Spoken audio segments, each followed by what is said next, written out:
আমরা তারকেশ্বরে এসেছি, বাবার মাথায় জল দিয়েছি। তো ভিড়টা দেখো কীরকম মারাত্মক ভিড় হয়েছে। এখন 10টা 25-এ ট্রেন ধরবো আমরা।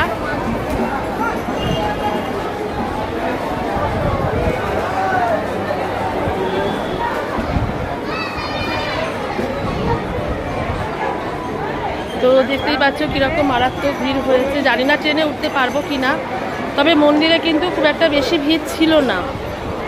যেরকম আজকে ভিড় ভেবেছিলাম সেরকম ভিড় ছিল না।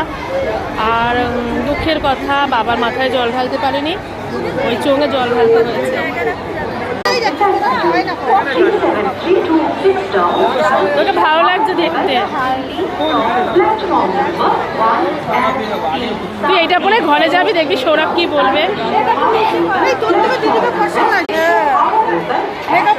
ওই মালাগুলো আমরা কিনেছি, আমি একটা, অনুজীবন একটা,